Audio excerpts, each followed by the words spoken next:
Hello students, welcome to Penisha classes YouTube channel. आज हम modern history को एक ही फ्लो में, मतलब रिवीजन पॉइंट ऑफ व्यू से करवाने वाले हैं पूरी मॉडर्न हिस्ट्री। ठीक है, पहले आपको आपको पहले से आप जानते हो कि हिस्ट्री 3 पार्ट्स में डिवाइड होती है: ancient history, medieval history, modern history. Ancient हो गई जिसे हिंदू एज भी बोलते थे, जब सिर्फ हिंदुइज्म था इंडिया में, जहाँ पे एडवेंट ऑफ मैन से लेके आदि मानव जब मतलब हमारे इंडिया में, मतलब आप समझ गए, जब आदि मानव के एज से लेके पहला मुस्लिम जब तक इंडिया में नहीं आता है, वो उसे हम एंशिएंट एज मानते हैं, जिसमें स्टोन एज, ये अपना Vedic age, Indus valley civilisation most important thing, ये सब हमारा एंशिएंट हिस्ट्री है। उसके बाद जब पहला मुस्लिम इंडिया में आता है और रूलर बन जाता है सिंध एरिया का, जिसका नाम था मोहम्मद बिन कासिम 712 एडी में, वहाँ से हमारा मेडिवल हिस्ट्री स्टार्ट होता है, जिससे मुस्लिम एज भी रेफ़र किया जाता है। ठीक है, फिर उसके बाद मॉडर्न हिस्ट्री स्टार्ट होती है जब क्रिश्चियनिटी का इरा आता है। मतलब कहाँ से स्टार्ट होता है? बैटल ऑफ प्लासी से, जो कि 1757 में हुई। रॉबर्ट क्लाइव जो कि ब्रिटिश गवर्नर था, और दूसरी साइड 18 साल का नवाब सिराजुद्दौला जो कि बंगाल का नवाब था। इसमें मीर जाफ़र जो कि जनरल था सिराजुद्दौला का, वो पहले ही रॉबर्ट क्लाइव के साथ आ जाता है और आपस में उनकी सेटिंग हो जाती है कि तेरे को मैं राजा बना दूंगा। तो ये है हिस्ट्री की सबसे शॉर्टेस्ट बैटल, भी इसे रेफ़र किया जाता है, क्योंकि जब आपकी आर्मी का जनरली एनिमी के साथ मिलाओ तो आर्मी फील्ड पे उतरेगी ही नहीं। वो ऐसे नाम की 2.5 घंटे की वॉर थी बस। और वहाँ से इंडिया में पहली बार किसी यूरोपियन पावर का इनडायरेक्ट रूल स्टार्ट हो जाता है, ब्रिटिश का। वैसे जो सबसे पहले यूरोपियन इंडिया में आए वो पुर्तगीज़ थे। पुर्तगीज़ गोवा में सेटल हुए। गोवा में उन्होंने अपना कैपिटल इस्टेब्लिश की, और सबसे आखिरी में जाने वाले यूरोपियन भी पुर्तगीज़ थे, जो 1962 18 या 19, मेरे हिसाब से शायद 18 दिसंबर 1962 को इंडिया से गए थे। इंडियन आर्मी ने ऑपरेशन विजय रन किया था। ठीक है, अब हम जो पुर्तगीज़ थे वो सिकंदर लोदी के राज में इंडिया में आए थे, मगर जो ब्रिटिशर्स थे वो जहांगीर के टाइम पे इंडिया में आए थे। पुर्तगीज़ अपने साथ टोबैको लेके आए थे, मेज़ जिसको मक्की बोलते हैं वो लेके आए थे, आलू लेके आए थे, काजू लेके आए थे, वाटरमेलन लेके आए थे, और भी बड़ी बड़ी सारी चीज़ें लेके आए थे, जो हम हैरान हो सकते हैं कि आज कि मतलब ये सब इंडिया में नहीं होती थी। आज तो हम आलू के बिना रह भी नहीं सकते ना, मतलब ऐसा एक वो हो गया। तो ये हो गया। फिर उसके बाद ऐसे ऐसे मन में बात आ रही है, सोचा बता देता हूँ। कॉफ़ी जो है ये भी इंडिया में ओरिजिनली नहीं होती थी। ये बाबा बुदान नाम के एक अरब ट्रेडर थे, मतलब इंडियन थे, वो अरब कंट्री में काम करते थे। वो सऊदी अरेबिया से स्मगलिंग करके, मतलब क्या ही इसको बोलेंगे वैसे, स्मगल 4-5 दाने अपने साथ लेके आए थे, कॉफ़ी बीन्स जिसको बोलते हैं, और वहाँ से इंडिया में मतलब कॉफ़ी की प्रोडक्शन स्टार्ट हुई। और आज Karnataka state is the largest producer of coffee in India. ऐसे ही असम भी ओरिजिनली मतलब टी कल्टीवेशन के लिए असम जो जाना जाता है, मगर हमेशा से ऐसा नहीं था। वो भी यूरोपियन नहीं लाया हुआ, कैश क्रॉप इसको बोलते हैं, जो कि मतलब सिर्फ और सिर्फ पेमेंट के लिए, फ़ायदे के लिए ग्रो की जाती है। नॉर्मली इंडिया में सब्सिडेंस फार्मिंग होती है, मतलब हैंड टू माउथ इनकम। एक गांव का किसान वही चीज़ उगाएगा जो वो खा सकता है। अब कॉफ़ी हर टाइम थोड़ा पिएगा कोई। Indigo, chai, sugar cane, these all are rubber cash crops. ठीक है, ये ज्योग्राफी गलती से आ गई, मैं हिस्ट्री पे फोकस रहता हूँ। तो अब मॉडर्न हिस्ट्री की जैसे मैं बात कर रहा था, मॉडर्न हिस्ट्री में बैटल ऑफ प्लासी हुई। बैटल ऑफ प्लासी के बाद अब होती है बैटल ऑफ बक्सर 1764 में। देखो प्लासी जो है ना वो आज के वेस्ट बंगाल की एक जगह है प्लासी, ठीक है। अंग्रेज सबसे पहले इंडिया में कहाँ पे आए थे? कोची में आए थे, कोचीन बोलते हैं, केरला में एक जगह है। वास्को डिगामा आया था 1498 के आसपास, ब्रिटिशर्स। मगर उन्होंने अपना टेरिटरी एक्सपैंड की सबसे पहले ब्रिटिशर्स ने एक्सपैंड किया अपना बंगाल में। बंगाल उस टाइम पे लार्जेस्ट और मोस्ट प्रॉस्पेरस प्रोविंस था इंडिया का, ठीक है। बाद में हम देखेंगे कि 1905 में करजन नाम का वाइसरॉय है जो बंगाल की का पार्टीशन कर देगा, वो बाद में देखेंगे, आज ही आएगा इसी वीडियो में। पहले हाँ, जो बक्सर है वो आज के बिहार स्टेट में आता है, ठीक है। बैटल ऑफ बक्सर हुई 1764 में। दो साइड थी उसमें। जो ब्रिटिश की साइड थी वो थी हेक्टर मुनरो, उसको लीड कर रहे थे, और जो इंडियंस की साइड थी 3 एम्परर्स एक साथ मिल गए थे अंग्रेज़ों को हराने के लिए। एक थे मीर कासिम जिसका नाम था, ये बंगाल के नवाब थे, ब्रिटिशर्स ने जिनको साइड कर लिया था। देखो सिराजुद्दौला के बाद उनका जनरल नवाब बना जिसका नाम था मीर जाफ़र। मीर जाफ़र की बेटी के हस्बैंड यानी कि उनका जुआई था मीर कासिम, ठीक है, ये है मीर कासिम। फिर उसके साथ था अवध का नवाब। अवध जो है ना ये लखनऊ का ओल्ड नेम है। अवध का नवाब का नाम था शुजा उद दौला। जैसे आप नाम देख रहे हो सिराज उद दौला, शुजा उद दौला, ये पर्शियन स्टाइल है मतलब नाम का। आज का जो अमेरिका है ना, जैसे अमेरिका का इन्फ्लुएंस है पूरे वर्ल्ड में, हमारी क्लोथिंग पे, हमारी फैशन इंडस्ट्री पे, हमारी ईटिंग हैबिट पे, इवन कि हमारी लैंग्वेज पे। उस टाइम पे पर्सिया, ईरान जिसको आज का हम बोल सकते हैं, उसका इन्फ्लुएंस ऐसा हुआ करता था। देखो एक साइड हो गया मीर कासिम, दूसरा हुआ शुजा उद दौला अवध का नवाब, और तीसरा था मुग़ल एम्परर। एक वीक मुग़ल एम्परर था जिसका नाम था शाह आलम सेकंड। देखो शाह आलम सेकंड, औरंगज़ेब के बाद वाले जो भी एम्परर थे ना वो वीक एम्परर थे। वो खाली नाम के इंडिया के एम्परर थे, वो ज़्यादा पावर उनके पास थी नहीं।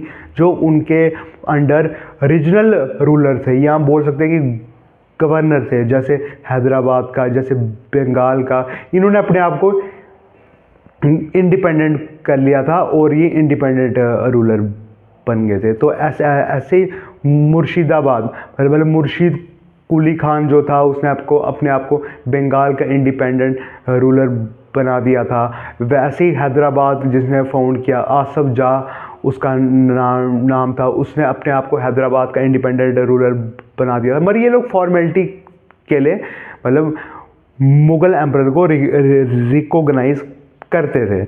उसके नाम का कॉइन भी चलता था, मगर वो सिर्फ एक फॉर्मेलिटी थी। उसकी पावर जो एक टाइम पे उसका ग्रैंडर हुआ करता था, वो प्रॉस्पेरिटी, वो रेवेन्यू कलेक्शन वो ख़त्म हो गई थी। अब वो एक नॉमिनल हेड रह गया था जैसे आज के प्रेसिडेंट की तरह, ठीक है। तो बैटल ऑफ बक्सर जो है इसमें इंडियंस हार जाते हैं। क्यों?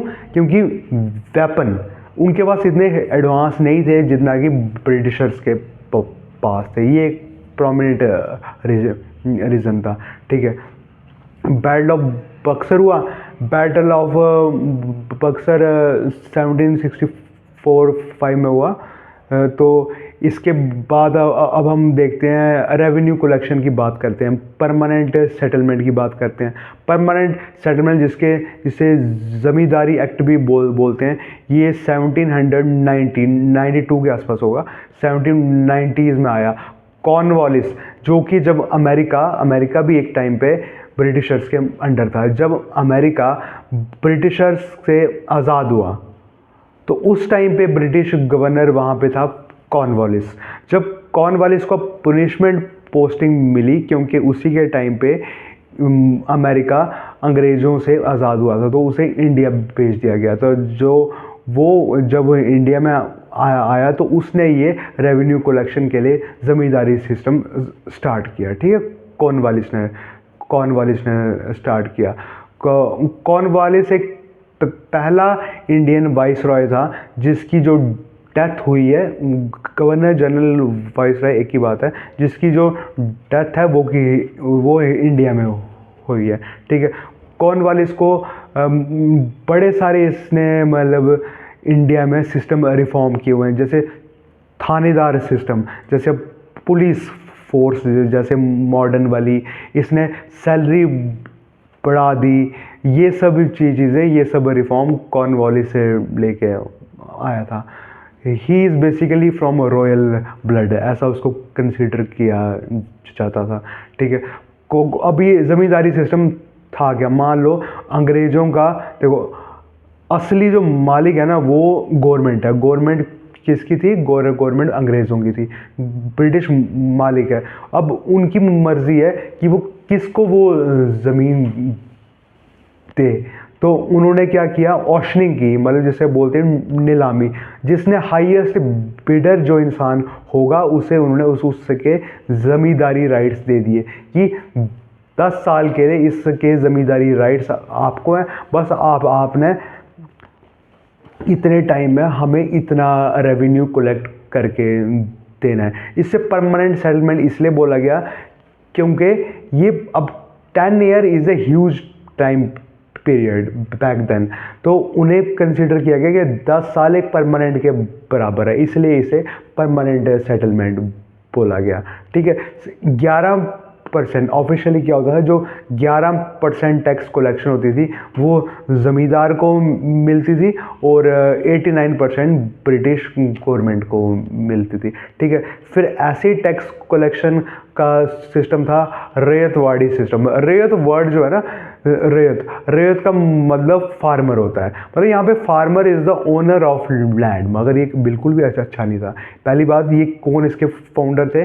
कैप्टन रीड और थॉमस मुनरो इस टैक्स कलेक्शन के, मतलब ये जो सिस्टम था इसके फाउंडर थे। ठीक है, अब साल इतना इम्पोर्टेंट होता नहीं है, इतनी हम फालतू की चीज़ नहीं करेंगे। अगर फालतू करेंगे तो जो काम का होगा वो रह जाएगा। ठीक है, अब रैयतवाड़ी में फार्मर ही ओनर था। जैसे ज़मींदारी में जो था, एक ज़मींदार असली ओनर माना जाता था, मगर रैयतवाड़ी में किसान तो ओनर था, मगर टैक्स जो था वो हाईएस्ट था, लगभग कोई 50% के आसपास। मतलब कि सबसे ज़्यादा एक्सप्लॉयटेशन अगर तीनों सिस्टमों में से कहीं होती थी ना, तो वो रैयतवाड़ी सिस्टम में होती थी। और सबसे पहले पॉलिटिकली जो सिस्टम, मतलब ज़मींदार को पॉलिटिकली इस्टेब्लिश करने का काम जिसने किया वो ज़मींदारी सिस्टम थी। और उसके बाद आता है महलवाड़ी सिस्टम। जैसे आज भी आपने JNK में ये वर्ड सुन रखे होंगे, किसी गांव में से लंबड़दार सिस्टम होते हैं, तो जो गांव का हेड बना देते थे उसे लंबड़दार बोला करते थे।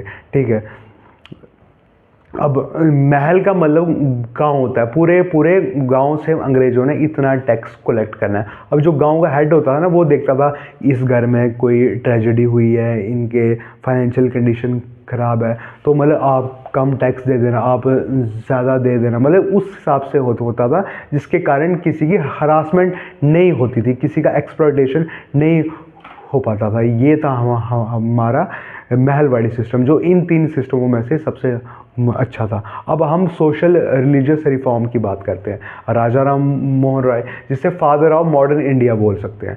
Father of India is, we all know, Mahatma Gandhi, but father of modern India is Raja Ram Mohan Roy. Raja का टाइटल इन्हें किसने दिया था? एक अकबर सेकंड नाम की, ये वो वाला अकबर नहीं है, अकबर सेकंड नाम का एक वीक मुगल एम्परर था, उन्होंने इसे राजा राम मोहन राय को राजा की उपाधि दी थी। ये आम इंसान थे, ये कोई राजा नहीं थे, but he is an very intellectual person, he was actually, अब तो नहीं है। 1828 में उन्होंने ब्रह्मो समाज इस्टेब्लिश किया और 1829 में उनके एफर्ट से सती प्रथा एबॉलिश हो गई।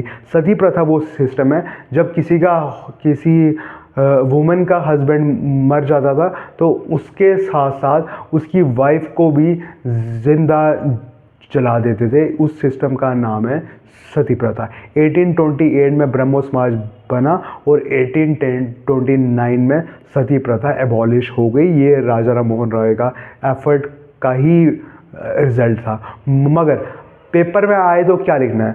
तो पेपर में अगर नाम राजा राम मोहन रॉय है तो ये आंसर है कि इसने एबॉलिश की। पर देखा जाए तो ये तो खाली आवाज़ ही उठा सकता था ना। He was a social reformer. असली जो पावर थी वो अंग्रेज़ों के हाईएस्ट रैंक का जो ऑफिसर होगा उसके पास होगी, और हाईएस्ट रैंक का ऑफिसर था विलियम बेंटिक।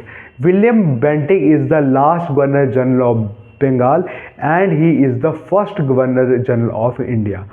ठीक है, अब इसके पीछे का जो साइंस है कि क्या कब गवर्नर जनरल कब ऑफ बंगाल, ये बात के लिए रखते हैं। ठीक है, फिर उसके बाद आया दयानंद सरस्वती की बात कर सकते हैं कि उन्होंने दयानंद सरस्वती ने आर्य समाज मूवमेंट स्टार्ट की। वैसे ही स्वामी विवेकानंद ने रामकृष्ण परमहंस मिशन की स्थापना की। रामकृष्ण मिशन अपने गुरु के नाम के ऊपर, जिनका नाम था रामकृष्ण परमहंस। 12 जनवरी को हम नेशनल यूथ डे सेलिब्रेट करते हैं। किसके नाम पे? स्वामी विवेकानंद के नाम पे। ठीक है, अब बड़ी सारी मूवमेंट चली हैं जैसे अलीगढ़ मूवमेंट जो कि सर सैयद अहमद खान ने स्टार्ट की हुई है। ऐसे ही जैसे ये मूवमेंट हुई। फिर सत्यशोधक समाज की बात करते हैं। सत्यशोधक समाज ज्योतिबा फूले ने स्टार्ट किया। ज्योतिबा फूले की वाइफ थी Savitribai Phule. Savitribai Phule is considered as the first female teacher of India. अब इंडियन नेशनल कांग्रेस की बात कर देते हैं। Indian national Congress was founded on 28 December 1885 where Bombay Gokul Das Tejpal Sanskrit college में। ठीक है, ठीक है। अब आता है who is the founder of Indian national Congress. A.O. Hume was the founder of या is the founder of Indian national Congress. ठीक है, Dadabhai Naoroji is the second president of Indian national Congress and is considered as the grand old man of India. ठीक है, ये 3 बार अध्यक्ष रहे हैं कांग्रेस के। फर्स्ट प्रेसिडेंट कौन था इंडियन नेशनल कांग्रेस का? वो थे वोमेश चंद्र बनर्जी, WC बनर्जी भी बोलते हैं। फर्स्ट फीमेल प्रेसिडेंट कौन थी इंडियन नेशनल कांग्रेस की? एनी बेसेंट, वो कि 1917 पे प्रेसिडेंट बनी थी। अब फर्स्ट ब्रिटिश प्रेसिडेंट कौन था? George Yule. First Muslim president कौन था इंडियन नेशनल कांग्रेस का? वो थे बदरुद्दीन तैयब जी। फर्स्ट ज़ोरास्ट्रियन प्रेसिडेंट, मतलब पारसी नाम का एक रिलीजन होता है वो ज़ोरास्ट्रियन। रतन टाटा भी हिंदू नहीं है, वो भी पारसी हैं। ठीक है, सबसे पहला पारसी प्रेसिडेंट था इंडियन नेशनल कांग्रेस का दादा भाई नौरोजी। सबसे पहली फीमेल बट इंडियन प्रेसिडेंट कौन थी इंडियन नेशनल कांग्रेस की? वो थी सरोजनी नायडू, जिसे नाइटिंगेल ऑफ इंडिया भी बोलते हैं। और इंडिया की वो पहली गवर्नर थी किसी स्टेट की। यूपी की वो थी, मगर यूपी का नाम उत्तर प्रदेश नहीं था, यूनाइटेड प्रोविंस था। ठीक है, यूनाइटेड प्रोविंस। अब ऐसे मतलब सोचा आपको ये भी बता देता हूँ कि यूपी उस टाइम यूनाइटेड प्रोविंस था। फिर लैंग्वेज के आधार पे 1956 में स्टेट्स बनी थी फजल अली कमीशन के रिकमेंडेशन पे। वो अब इस वीडियो में नहीं कवर हो सकता, दैट इज़ पॉलिटी। ठीक है, वो किसी अलग वीडियो में जाएंगे। तो अब बात है कि मतलब यूपी की पहली फीमेल चीफ मिनिस्टर, और वो पूरे इंडिया की पहली फीमेल चीफ मिनिस्टर थी, सुचेता कृपलानी उनका नाम था। ठीक है, अब आता है कि महात्मा गांधी क्या कभी कांग्रेस के प्रेसिडेंट बने थे? वो बने थे। वो 1924 में बेलगांव सेशन हुआ था कर्नाटका में, उधर पे वो इकलौती बार कांग्रेस के प्रेसिडेंट बने थे। Very very important thing. दूसरा ये आया कि महात्मा गांधी ने सबसे पहला कांग्रेस का सेशन कौन सा अटेंड किया था? 1902 में अहमदाबाद सेशन अटेंड किया था। महात्मा गांधी परमानेंटली कब इंडिया में आए थे? देखो, वो गुजरात में पोरबंदर में पैदा हुए 1869 में। उनके पापा एक रेवेन्यू ऑफिशियल थे, मतलब हाई रैंक के, जैसे आज के IRS ऑफिसर होते हैं, मतलब अच्छे खासे खानदान से थे। तो उसके बाद वो बैरिस्टर बनने के लिए लंदन चले गए। फिर प्रैक्टिस करने के लिए दत्ता अब्दुल्ला नाम का कोई इंसान था, वो उन्हें साउथ अफ्रीका में लेके गया। वो इंडिया में ज़्यादा कामयाब नहीं हो रहे थे। वहाँ पे जाके उन्होंने अलग अलग मूवमेंट्स की, सक्सेसफुल मूवमेंट्स की। एक बोइंग वॉर थी अंग्रेज़ों की, जिसमें उन्होंने एम्बुलेंस आर्मी बनाई थी, मतलब वाउंडेड लोगों का इलाज, ट्रीटमेंट, फर्स्ट एड करने के लिए, और जिसके लिए उनको अंग्रेज़ों ने केसरे हिंद की उपाधि भी दी थी। वहाँ पे उन्होंने मतलब बाद में अपना और ऑटोबायोग्राफी लिखी थी, जिसका नाम था माई एक्सपेरिमेंट्स विद ट्रुथ। उनका एक फोनिक्स नाम का एक आश्रम भी था। उन्होंने नटल कांग्रेस नाम की एक ऑर्गेनाइजेशन भी बनाई थी साउथ अफ्रीका में। वो परमानेंटली कब इंडिया में आए थे? वो आए थे हमारे 9 जनवरी 1915 को। यही रीज़न है आज 9 जनवरी को नेशनल NRI डे, मतलब कि प्रवासी दिवस मनाते हैं हम लोग। ठीक है, ये आ सकता है एग्ज़ाम में। तो ये हो गया। ऐसी अब बात चली रही तो मैं बताता हूँ नेशनल योगा डे कब सेलिब्रेट करते हैं। नेशनल योगा डे 21 जून को सेलिब्रेट करते हैं। 29 अगस्त को हम नेशनल स्पोर्ट्स डे सेलिब्रेट करते हैं। 22 दिसंबर को हम नेशनल मैथमेटिक्स डे सेलिब्रेट कर रहे हैं। S रामानुजम, जो कि एक ग्रेट मैथमेटिशियन थे, उनके बर्थडे वाले दिन। ठीक है, अब अपने हिस्ट्री पे आते हैं। कांग्रेस के रिलेटेड तो अच्छी खासी बात हो गई। अब सूरत स्प्लिट की बात करते हैं, या पहले सूरत स्प्लिट से पहले बंगाल पार्टीशन की बात करते हैं। देखो, बंगाल, जिसका मैंने आपको पहले बताया, बंगाल के 2 हिस्से हो गए, क्योंकि रविंद्रनाथ टैगोर, जो कि एशिया के पहले नोबेल प्राइज़ विनर थे, गीतांजलि नाम की एक पोइट्री कलेक्शन के लिए इन्हें नोबेल प्राइज़ मिला, इंग्लिश लिटरेचर में मिला था। उसके बाद जैसे CV रमन थे, वो पहले साइंटिस्ट थे इंडिया के, और दूसरे इंसान थे जिन्हें नोबेल प्राइज़ मिला था फिज़िक्स के फील्ड में। उन्होंने ही बताया था वो कि आसमान का रंग ब्लू क्यों होता है, स्कैटरिंग के कारण। और भी ये तो चलो ऐसा था। सोशल रिफॉर्मर, पॉलिटिकल लोग बंगाल से बड़े ओरिजिनेट हो रहे थे, तो अंग्रेज़ों ने सोचा क्यों ना हम उनको बंगाल के अंदर डिवाइड क्रिएट करते हैं। तो बंगाल की पार्टीशन करने का प्लान बनाया रिलीजन के आधार पे, जो कि उन्होंने क्या किया, 16 अक्टूबर 1905 में बंगाल के 2 हिस्से कर दिए, ईस्ट बंगाल, वेस्ट बंगाल। जो कि मुस्लिम मेजॉरिटी वाला एरिया था वो बन गया ईस्ट बंगाल। जो हिंदू मेजॉरिटी वाला था वो बन गया वेस्ट बंगाल, जो आज का भी वेस्ट बंगाल है।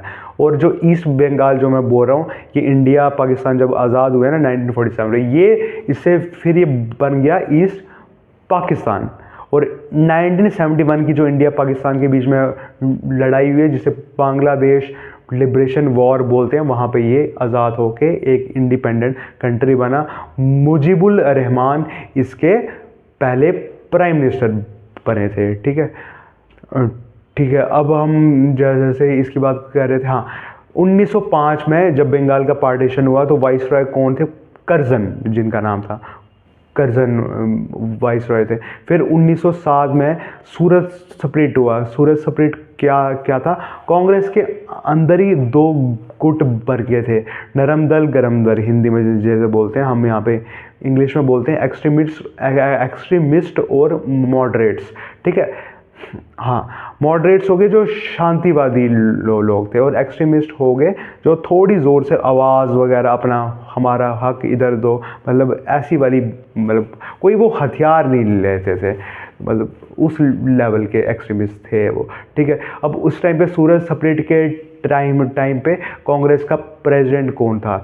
ये कांग्रेस का प्रेसिडेंट था इस टाइम पे रास बिहारी घोष, ठीक है। फिर उसके बाद एक लखनऊ पैक्ट होगा, जब 1916 में ये वापस दोनों ग्रुप रीयूनाइट हो जाएंगे। क्यों? इन्होंने देख लिया भाई अलग अलग हो गए, हमारा काम नहीं बन रहा, दोनों ओवरऑल इंडियंस ही कमज़ोर पड़ रहे हैं ब्रिटिशर्स के आगे, तो इसलिए वो वापस से मिल गए थे, जिसे लखनऊ पैक्ट बोलते हैं। क्योंकि ये जो सेशन था, हर साल कांग्रेस का कहीं ना कहीं किसी जगह में सेशन होता था।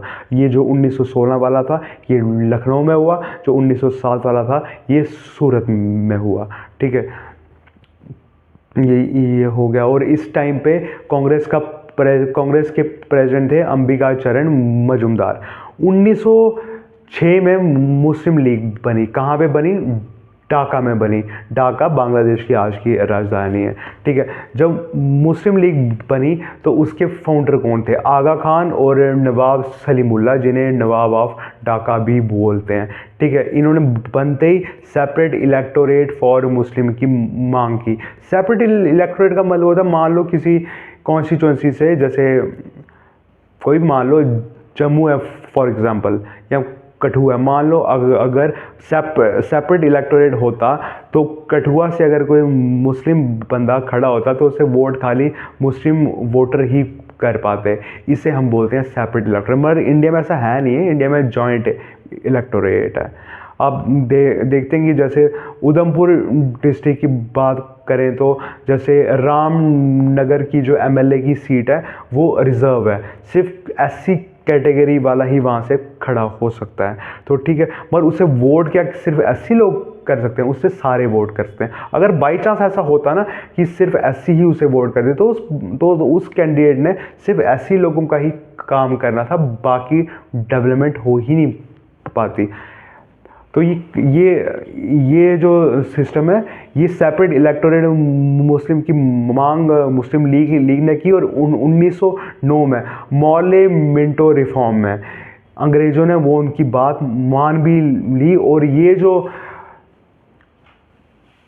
जो सेपरेट इलेक्टोरेट का कंसेप्ट था ना, इसने हिंदू और मुस्लिम के बीच एक क्या बोलते हैं डिवीज़न के बीज बोने का काम कर दिया था। और जिसके चल के हम आगे देखेंगे पाकिस्तान की बात होना स्टार्ट हो जाएगी।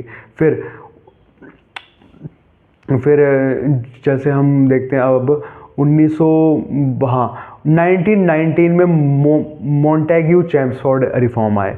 1922 टू बी प्रिसाइज, इस टाइम खिलाफत नॉन कॉपरेशन मूवमेंट चला हुआ है। नॉन कॉपरेशन देखो नाम से पता चल रहा है, अंग्रेज जो भी बोलेंगे हम उनके साथ कॉपरेट नहीं करेंगे। ये उस टाइम का मास मूवमेंट था, मतलब mass movement of Mahatma Gandhi, जिसमें सबसे ज़्यादा लोग उनके साथ थे। Maximum Hindu Muslim unity was witnessed on Hindu Muslim, मतलब on this non cooperation movement, ठीक है। अब नॉन कॉपरेशन मूवमेंट जो था, इसमें हिंदू मुस्लिम की एकता का ये रीज़न था कि खिलाफत मूवमेंट भी साथ साथ चल रही थी। खिलाफत मूवमेंट है क्या, आप जानते हैं? 1914 से 1918 एंडिंग, या कई किताबों में लिखा हुआ 1914 से 1919 तक फर्स्ट वर्ल्ड वॉर चली है। वर्ल्ड वॉर में दो पावर्स थी, एक्सिस फोर्स, एलाइड फोर्स। जो एक्सिस फोर्स थी उसमें या आगे जर्मनी, इटली, और जो एलाइड फोर्स थे उसमें अमेरिका, ब्रिटेन, ब्रिटिश कॉलोनीज भी थी। एक्सिस फोर्स में ऑटोमन एम्पायर भी था, जो एक बहुत बड़ा एम्पायर था, जो आज के हम देखते हैं ना इराक वगैरह जो इस्लामिक कंट्रीज़ है आस पास की, वो ऑटोमन एम्पायर में थी। अब जब ब्रिटिश वाली साइड एलाइड फोर्स जीत गई, ऑटोमन एम्पायर वाली एक्सिस फोर्स हार गई, तो जीतने वालों ने हारने वालों के सामने कुछ कंडीशनें रखी जो उनको मानना मजबूरी थी। उनमें से एक कंडीशन ये थी कि आपको ऑटोमन एम्पायर को ब्रेक करना पड़ेगा, और जो आज जैसे पूरे वर्ल्ड में क्रिश्चियनिटी की हाईएस्ट रिलीजियस पोस्ट माना जाता है पोप को, जो कि वेटिकन सिटी वर्ल्ड की सबसे छोटी कंट्री है, और ऑल्सो बोला जाता है कि also country without lakes, only country without lakes. ये बहुत ही छोटी कंट्री है, इटली के एडजॉइनिंग है।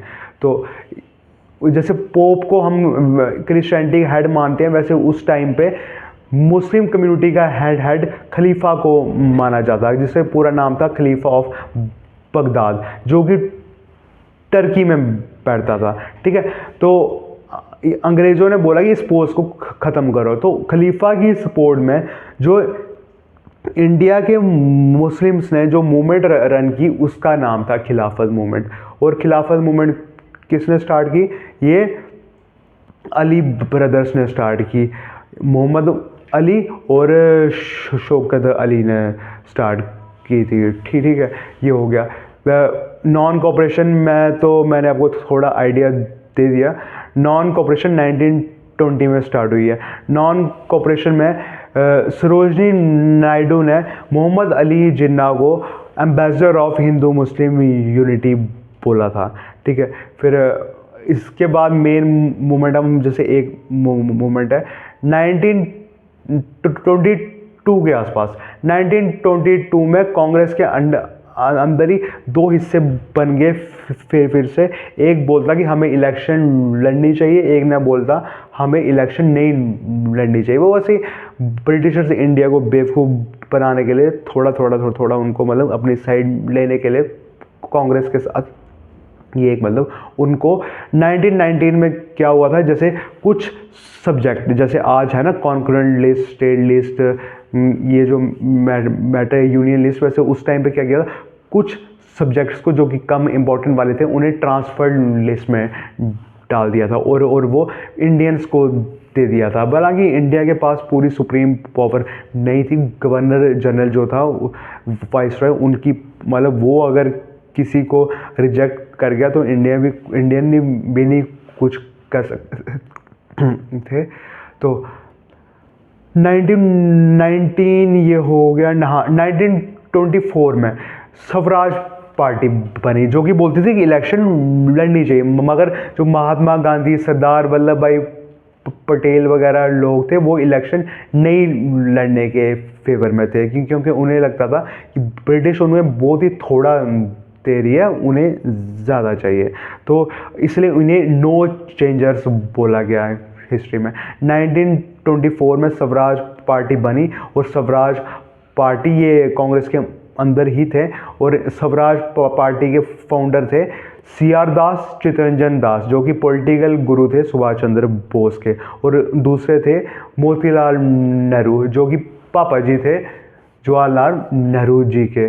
ठीक है, अब हो गया नहीं हो गया। अब 1930 की बात करते हैं, civil disobedience movement.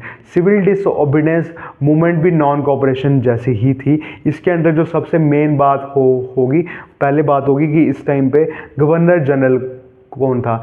Governor general viceroy, पूरी पोस्ट का नाम गवर्नर जनरल वाइसरॉय था। तो इस टाइम पे वाइसरॉय था इरविन। तो इरविन था और इस टाइम पे 3 राउंड टेबल कॉन्फ्रेंस भी हुई थी। 3 राउंड टेबल कॉन्फ्रेंस थी।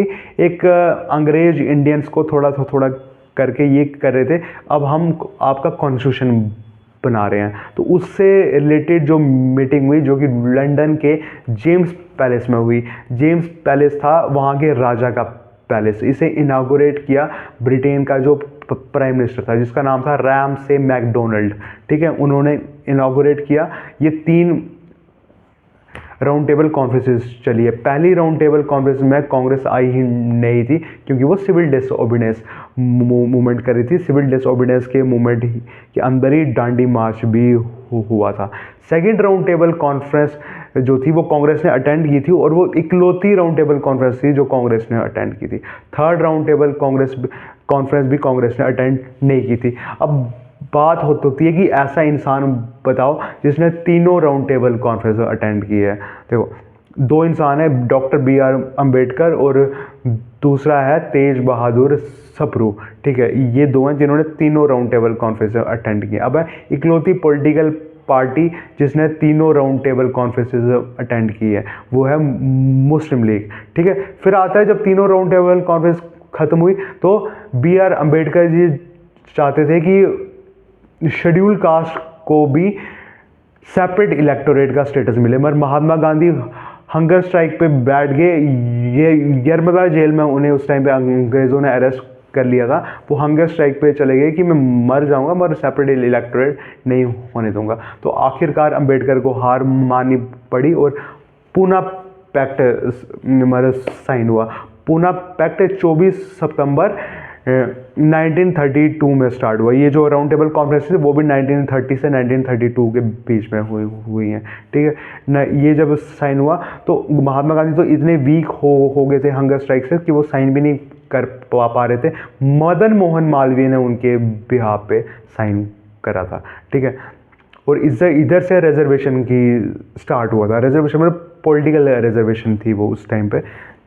फिर अब बात करते हैं जैसे हाँ डांडी मार्च, सिविल डिसओबीडियंस मूवमेंट में कांग्रेस मेनली डांडी मार्च किया उन्होंने। डांडी मार्च था साबरमती जो कि गुजरात में अहमदाबाद के पास है, वहाँ से कोई 350 किलोमीटर के आसपास का पैदल यात्रा महात्मा गांधी ने की। उनके साथ रास्ते में लोग जुड़ते चले गए। मीडिया कवरेज सबसे ज़्यादा मिली थी इसको और महात्मा गांधी पूरे वर्ल्ड में फेमस हो गए थे इस टाइम पे। तो वो डांडी से मतलब साबरमती से डांडी नाम का एक गुजरात का कोस्टल टाउन है, वहाँ पे इन्होंने नमक हाथ में लिया था। नमक का रीज़न ये था, एक अंग्रेज़ों का कानून आया था कि अगर आपको समुद्र के किनारे से भी नमक लेना है तो भी टैक्स भरना पड़ेगा, क्योंकि कमोडिटीज़ और भी थी मगर नमक एक ऐसी चीज़ है जो गरीब और अमीर सब ने खाना है। तो इसलिए नमक को सिंबलाइज कर रहे थे और हम कि आपका कानून नहीं मानते। फिर आपस में बारगेनिंग हुई थी, थोड़ा रिलैक्सेशन भी मिल गया था कि जो पास वाले लोग हैं जो कोस्टल एरिया में रहते हैं उनको टैक्स देने की कोई ज़रूरत नहीं है, ठीक है। अब 1930 के बाद हम जैसे बात करें मेन चीज़ों की बात करेंगे। अब 1932 के बाद महात्मा गांधी ने बोल दिया कि 10 साल मैं कोई पॉलिटिकल मूवमेंट नहीं करूँगा, सिर्फ सोशल रिफॉर्म पे काम करूँगा। तो फिर 1938 में कांग्रेस की इलेक्शन हुई। लेजेंडरी सुभाष चंद्र बोस इलेक्शन जीत के आए। 1939 में फिर से मतलब 1938 में तो हरिपुर सेशन हुआ था और 1929 में त्रिपुरी नाम की एक जगह एमपी में, वहाँ पे कांग्रेस का सेशन हुआ और वहाँ भी सुभाष चंद्र बोस जीत के। महात्मा गांधी जी का कैंडिडेट था पट्टाभी सीतारमैया जो कि हार गए थे इलेक्शन में सुभाष चंद्र बोस के अगेंस्ट। तो सुभाष चंद्र बोस ने देखा कि महात्मा गांधी नहीं चाहते कि मैं ऐसा काम करूं, आइडियोलॉजी का डिफरेंस था, तो वो प्रेशर में खुल के काम नहीं कर पा रहे थे, तो उन्होंने रिज़ाइन कर दिया। फिर उन्होंने अपनी पॉलिटिकल पार्टी बनाई जिसका नाम था ऑल इंडिया फॉरवर्ड ब्लॉक के नाम से फेमस थी 1940 के आसपास। फिर उन्होंने देखा कि ऐसे तो काम नहीं चल रहा, तो 1941 के आसपास उन्होंने अंग्रेज़ों ने हाउस अरेस्ट किया हुआ था। उनकी हेल्थ ख़राब थी, बीच में वो म्यांमार वाली साइड इनको मतलब अरेस्ट करके भी भेज दिया था। फिर जब ये बीमार हुए तो इन्हें अपने ही घर में हाउस अरेस्ट किया। तो इन्होंने एक अफ़गानी पठान का बेस बदल के बाहर ब्रिटिशर का जो सिपाही था वो खड़ा रहा और ये गूंगा पठान का बेस बदल के अफ़गानिस्तान, पेशावर और वहाँ से सीधा जर्मनी पहुँच गए और मतलब इससे हिटलर से मिले और हिटलर ने इन्हें अपनी सबमरीन में सिंगापुर भेजा। ये उस टाइम पे सेकेंड वर्ल्ड वॉर जो कि 1939 से 1945 तक चला था, इकलौते सिविलियन थे जिन्होंने सबमरीन में जो कि समुद्र के अंदर चलती है, इन्होंने पूरा आधा वर्ल्ड ट्रैवल किया था। फिर ये सिंगापुर से मलेशिया, जापान वगैरह वहाँ पे आज़ाद हिंद फ़ौज किसने बनाई? आज़ाद हिंद फ़ौज सुभाष चंद्र बोस ने नहीं बनाई थी, रास बिहारी बोस, कैप्टन मोहन सिंह मेनली। पहले कैप्टन मोहन सिंह और फिर रास बिहारी बोस, इन दोनों का नाम है मतलब जिन्होंने इंडियन नेशनल कांग्रेस आज़ाद हिंद फ़ौज बनाई थी। मगर इसे सही जो मतलब सही जो हाईलाइट किया था ना, सही पावरफुल बनाया था, वो सुभाष चंद्र बोस थे। सुभाष चंद्र बोस जापानियों की हेल्प से प्रिजनर ऑफ वॉर, जो कि सेकेंड वर्ल्ड वॉर में अंग्रेज़ों की साइड से लड़ते हुए, मेनली बैटल ऑफ सिंगापुर हुई थी 1915 की, मतलब 15 तो नहीं होगी, मतलब उसी के आसपास हुई थी, जहाँ पे ब्रिटिश इंडिया वाले हार गए थे। तो वहाँ से जो प्रिजनर ऑफ वॉर बने थे, उनकी हेल्प से आज़ाद हिंद फौज बनाई गई थी। ठीक है, तो ये हुआ। उसके बाद जब हम देखते हैं कि वर्ल्ड की पहली all female regiment modern army में, वो भी सुभाष चंद्र बोस ने आज़ाद हिंद फौज में बनाई थी, जिसका नाम था रानी झांसी रेजिमेंट, कैप्टन लक्ष्मी स्वामीनाथन, जिसे बाद में शादी के बाद कैप्टन लक्ष्मी सहगल भी बोला गया। ये पहली फीमेल ऑफिसर थी इंडियन आर्मी या आज़ाद हिंद फौज बोल सकते हैं। तो उसके बाद एक अलग अलग रेजिमेंट थी, ज़्यादा कुछ बताने वाला दिख नहीं रहा शॉर्ट में। हाँ, ठीक है। सुभाष चंद्र बोस की बहुत सारी कंट्रीब्यूशन है। क्लीमेंट एटली जो कि ब्रिटिश प्राइम मिनिस्टर थे जब इंडिया आज़ाद हुआ, उन्होंने बीबीसी को एक इंटरव्यू देते हुए बोला था, the reason we are making India independent is Subhash Chandra Bose and Azad Hind Fauj. क्योंकि 1945 में जबकि आपको पता है कि 6 अगस्त को हिरोशिमा में न्यूक्लियर अटैक हुआ, फिर 9 अगस्त 1945 को नागासाकी में अटैक हुआ। उसके बाद जापानियों ने हार मान ली और इंडियन आज़ाद नेशनल फोर्स जो थी, इंडियन नेशनल आर्मी, वो अकेली रह गई। मॉनसून में उनके बड़ी हार्डशिप का सामना करना पड़ा। वो उस टाइम पे इंडिया में इन्वेड कर रही थी जापानियों की हेल्प से, नॉर्थ ईस्ट वाली साइड से। तो बहुत ट्रेजेडी हुई थी उनकी साइड से।